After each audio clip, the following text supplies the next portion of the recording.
Government की मंशा ठीक नहीं है। अब देते हो भाई, तुम कैबिनेट से फाइनेंस सेक्रेटरी हो, कहो बात। नहीं नहीं नहीं नहीं नहीं बीसी यार, ऐसी नहीं बात। मैं क्यों नहीं बात करें? मुझे कोई डर नहीं है, मेरा नाम बता दे जिसको बताना। ये गवर्नमेंट गलत कर रही है। जहाँ से मोदी लड़ा था उसको अगर आप छोड़ देते, थोड़ा सा फर्क पड़ा है, कोलिशन गवर्नमेंट बनेगी। आप पिछली इतिहास देख लीजिए, कांग्रेस के साथ भी लड़के ही पे एक पीछे लेना। महंगाई भत्ता जो है कभी फ्रीज नहीं हुआ था।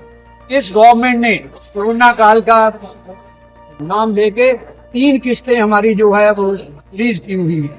मेंबर पार्लियामेंट की कोई किस्त फ्रीज नहीं। इस सरकार की मंशा ठीक नहीं, मोदी जी को झटका देना पड़ेगा। ये जब तक कोलिशन गवर्नमेंट नहीं बनेगी, कोई पे कमीशन नहीं मिलेगा, कोई आपको डीए का एरियर नहीं मिलेगा। लगातार आपके हकों की कटौती की जा रही है। और जो आप समझ सकते हो कि संसद अब में बैठे हुए सांसदों का ना डीए फ्रीज होता है और ना ही उनकी कोई प्रॉब्लम है। यानी इनको प्रॉब्लम है तो उन कर्मचारियों से प्रॉब्लम है जो देश की सेवा के लिए अपना जीवन अर्पण कर देते हैं। और अब हमें इन्हें भीख मांगनी पड़ रही है। और ये शब्द कह रहे हैं वो जो कि कैबिनेट बैठक में जो वित्त मंत्री के कैबिनेट सचिव थे उनसे इनकी मुलाकात हुई। और मुलाकात के अंदर उन्होंने सीधा सीधा कहा है कि इस सरकार से भरोसा करना बेईमानी है, इस सरकार को हड़ताल चाहिए, इस सरकार को दबाव चाहिए। और अंदर की बात कही कि मोदी जी को अब झटका देना पड़ेगा। थोड़ा झटका लगा है, थोड़ा झटका लगा है, थोड़ी बैसाखी हुई है और इनको झटका देने की जरूरत है। और ये कभी भी पे कमीशन लागू नहीं करेंगे,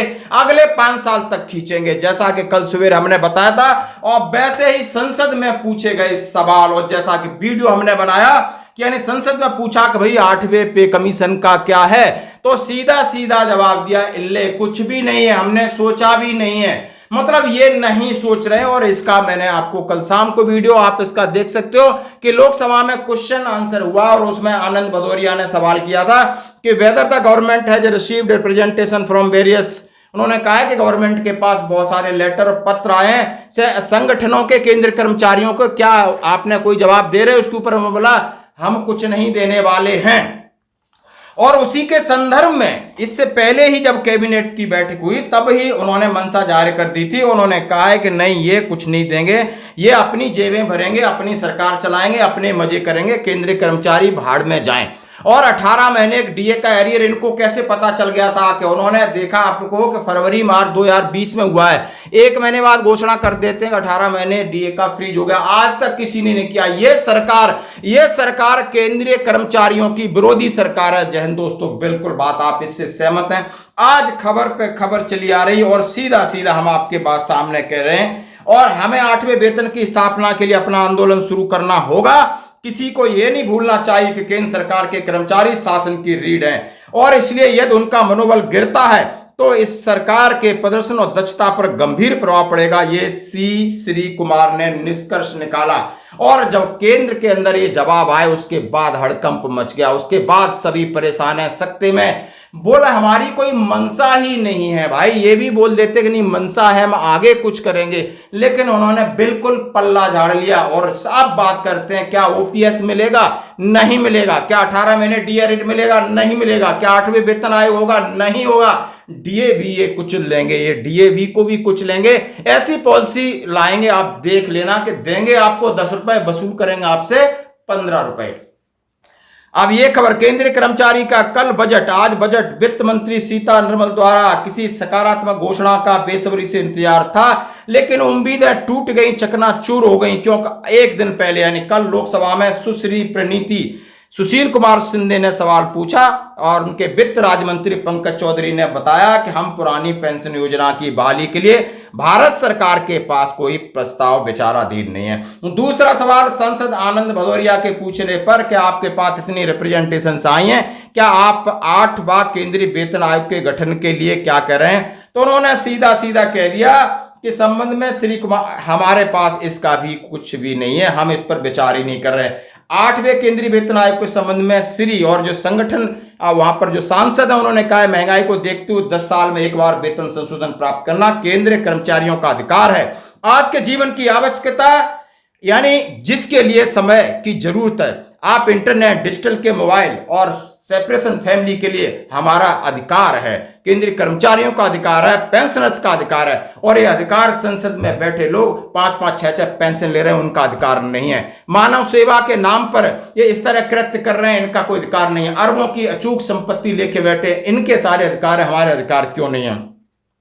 और दोस्तों आप देख सकते हैं उन्होंने कहा है अब उन्होंने सिर्फ धरने और प्रदर्शन पर हमारी ये मांग अटकी हुई। तो आपने देख लिया, जैसा कि हमने कल सवेरे न्यूज में आपको बता दिया था कि ये सरकार की मंशा बिल्कुल नहीं, ये देने वाली सरकार नहीं है। आप देख सकते हो, आप आर्मी के संदर्भ में देखिए, आपके एमएसपी दी, आपको आरओपी दी, आपके डिसेबिलिटी पेंशन में हाई कोर्ट में रेट डाल दिया है। हजारों केस हैं जो एएफटी से आपके साथ आपके न्याय मिला हुआ है, लेकिन सरकार इंप्लीमेंट नहीं कर रही, सरकार पैसा नहीं देगी। आप इस देश के लिए जान दे दो, आप देश के लिए कुर्बान हो जाओ, आपकी फैमिली भी कर जाए, पर इनको चिंता नहीं है। इनको चिंता है कि हमें पैसा बचाना है और अपनी सीट बचाना है। और यही सरकार के ऊपर कमजोर हो जाए, या 10-20 सांसद निकल के दूसरी पार्टी में चले जाए, तो सांसदों पे अरबों नौछावर कर देंगे, खरबों नौछावर कर देंगे। भाई सरकार और कुर्सी बनी रहने देना। तो आप समझ सकते हो कि यह देश हित में निर्णय है या नहीं, जरूर कमेंट्स करना होगा। और आगे जो क्या प्लान बन रहा है, कुछ उसके क्लिप्स हमारे पास है, वो मैं बाद में शेयर करूंगा। आज NFIR और क्लियर में मौजूद का जो स्टेशन पे वेलकम किया, उसके लिए मैं आपका धन्यवाद करता हूँ। अभी NPS के खिलाफ में 15 तारीख को कैबिनेट सेक्रेटरी से मीटिंग हुई, उसमें मैं भी खुद भी मौजूद था। उसके अंदर इस गवर्नमेंट की मंशा ठीक नहीं है। उन्होंने ये कहा कि नंबर 1 तो पुरानी पेंशन पे हम एग्री नहीं करते। बाद में काफ़ी डेलिब्रेशन के साथ बहस करने के बाद ये कहा कि ठीक है, नाम नहीं बदलेंगे, 12 महीने की एवरेज पे लेके उसका 50% वो देंगे। वो लास्ट पे ड्रान का जो है 50% होगा, जो पुराने लोगों को हम लोगों को मिला। लेकिन उसके साथ बहुत बड़ी बात ये है कि वो कह रहे हैं कि जो 10% पैसा कटता है, पुराने आदमियों को प्रोविडेंट के नाम से कटता था, 100% प्रोविडेंट फंड मिलता था। नए आदमियों को 10% करता है, उसका PF नाम नहीं दिया है उन्होंने। और 14% गवर्नमेंट अभी डालती है। उसमें ये है कि रिटायरमेंट पे 60% वापस करेंगे, 40% गवर्नमेंट पेंशन के नाम से उसको रखेगी। उस पर भी ये कह रहे हैं कि अगर 50% आपने लेना है तो 100% उनको जो है गवर्नमेंट को रखना पड़ेगा। हम लोग उससे सहमत नहीं हुए। हमने कहा ये ठीक नहीं है, जो पहले चल रहा है तो 60% तो उनको वो खाली हाथ लेके अपने घर में जाएंगे, तो उनको 60% तो आप दो, 40% पेंशन के, लेकिन 50% होना चाहिए। इसी तरह उन्होंने सुझाव दिया कि 35 साल हम क्वालिफाइंग सर्विस मानेंगे।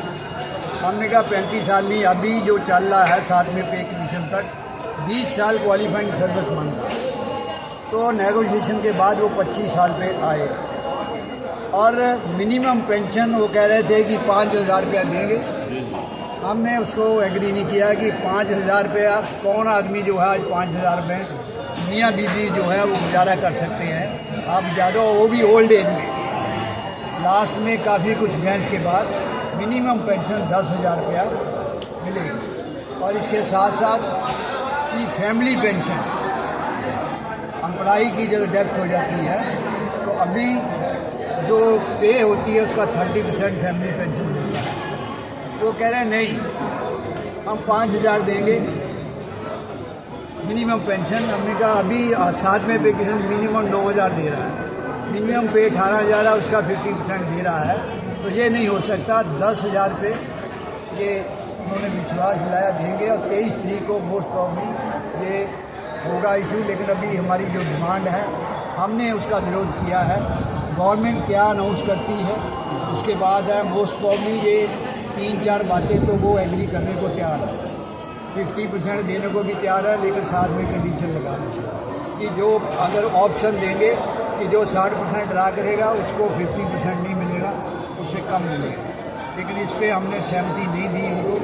अब गवर्नमेंट ने क्या डिसीजन लेना है उसके ऊपर डिपेंड करता है। जो इंटरनल मीटिंग जो मेरी मौजूदगी में हुई मैंने तो उनको ये कहा कि आप जितने आपके मेंबर पार्लियामेंट है, कैबिनेट सेक्रेटरी था, फाइनेंस सेक्रेटरी, उसको आप 40 दिन पे पेंशन देते हो। बाकी जो जनवरी 2004 से है उनके लिए 35 साल आप क्यों छोड़ना चाहते हो? वो 8-8 पेंशनें लेते हैं।